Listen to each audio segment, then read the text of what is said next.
뉴스 속 경제 이슈는 더 쉽고 깊게, 최신 고용 동향은 더 빠르게 전해드리는 고용브리핑 365 시간입니다. 김장현 기자와 함께합니다. 어서 오세요. 안녕하세요.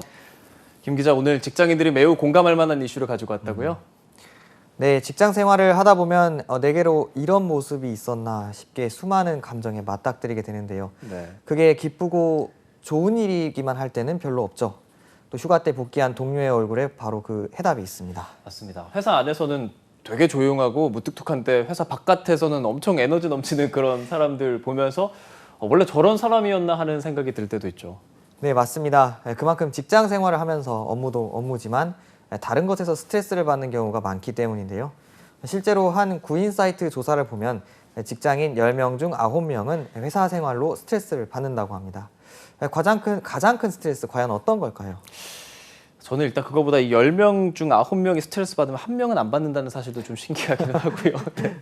사실 일은 진짜 저는 아무리 바빠도 괜찮거든요. 근데 사람으로 인해서 힘들면 그거는 진짜 회사 그만두고 싶다라는 생각까지 들더라고요. 네, 맞습니다.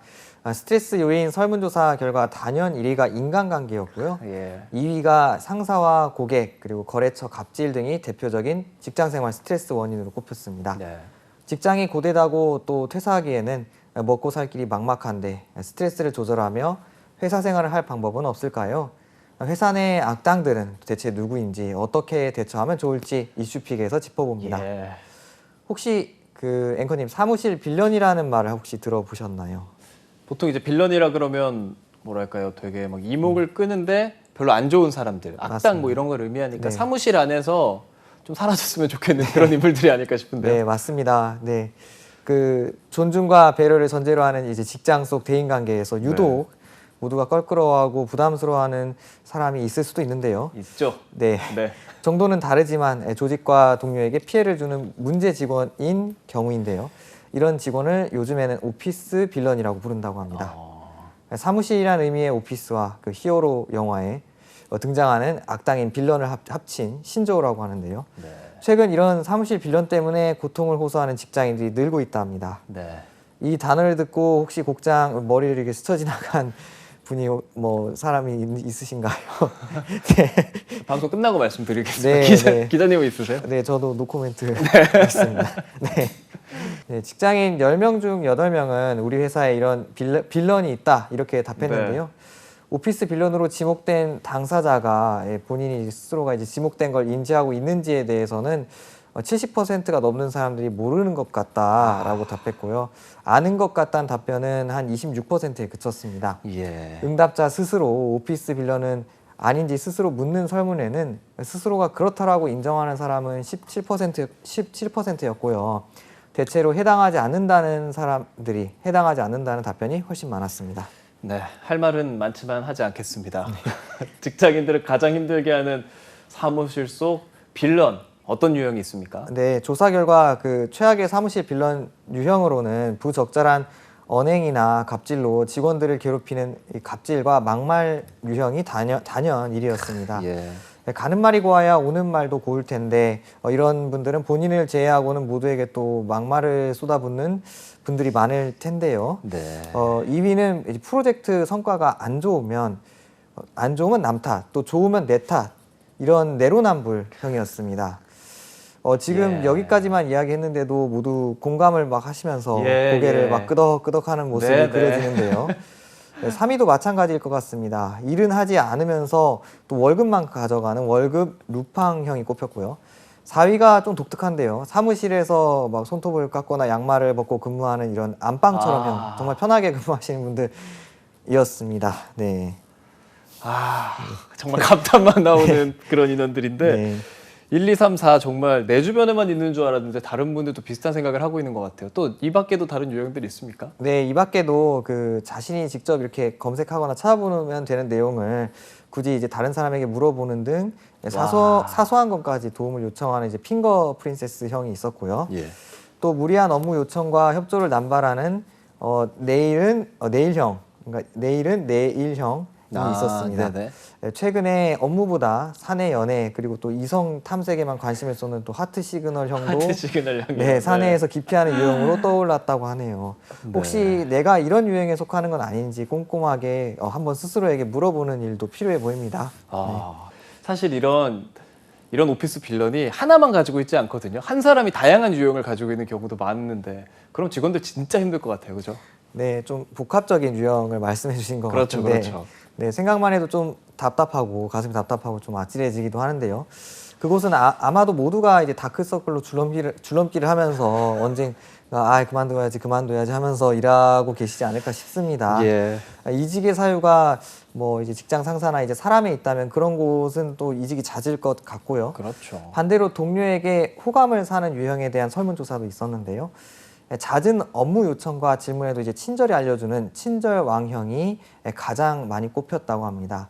또 예. 성실하고 일 처리가 깔끔한 동료가 또 호감형으로 뒤를 이었습니다. 예, 그렇게 말씀하신 호감으로 좀 기분 좋게 일하는 사람들이 많으면 좋을 텐데 그렇지 않다는 게 좀 안타깝고 말씀하신 유형들도 많고 이런 유형들 막 공감하시는 분들도 계실 거거든요. 이렇게 피해를 주는 직원을 좀 대응하는 방법 같은 게 뭐가 있을까요? 네, 이번 설문조사에서 피해를 주는 직원이 이런 분들에 대해서 대응하는 방법으로 10명 중 5명은 이제 티를 안 내고 무시하는 방법을 꼽았습니다. 적당히 선을 유지하고 자극할 말과 행동은 아예 하지 않는다는 응답도 30%를 넘겼고요. 또 이런 분들의 말과 행동이 또 잘못됐다고 생각하면 그 부분을 또 명확하게 이야기한다고 답한 응답자는 10%에 그쳤습니다. 아마 말을 해서 바뀔 거라고 생각했다면은 그런 일을 하지도 않았을 것 같다는 생각도 들고요. 현실적으로 네. 10명 중에 1명만 본인의 의사를 말하고 나머지는 괴로움에도 불구하고 참거나 말을 안 하는 거잖아요. 결과적으로 좀 골마 들어가지 않을까라는 생각도 드는데 한 사람 때문에 다수의 선한 직장인이 괴로운 상태로 일하게 된다는 건 결국에는 회사에도 좋지 않은 영향을 줄 것 같은데 말이죠. 네, 이런 그 사무실 빌런 이런 분들 한 명이 저지른 언행의 부정적 효과가 막대합니다. 네. 최근 기업의 인사와 노무 관리에 또 중요한 이슈로 떠오르기도 한데요. 그대로 뒀다간 또 회사 분위기를 흐리고 조직 성과에 발목을 잡을 수도 있기 때문입니다. 나아가서는 기업 이미지까지 떨어뜨릴 수 있는데요. 이런 분들로 인해 또 사내 갑질 피해 사례가 접수될 때 조직에서는 여기에 상응하는 조치를 꼭 해야 하는 이유이기도 합니다.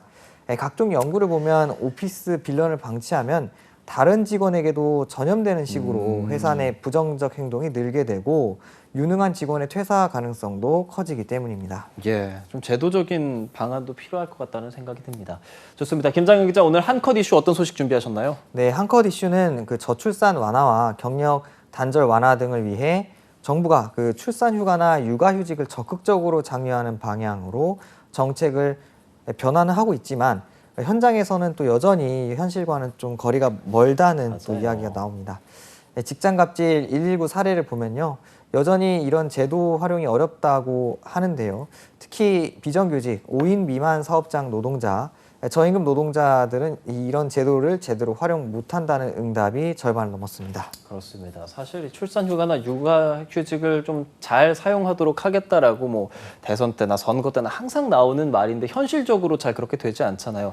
사용 어렵다고 한 응답 가장 큰 이유는 뭐였습니까? 네, 이런 출산 휴가나 육아 휴직을 사용하게 되면 뭐 이렇게 직책이 나쁠 경우에는 직책이 뭐 강등되거나 퇴사 요청을 받는 등 맞습니다. 불이익에 시달리고 있는 근로자가 또 많기 때문이라고 하는데요.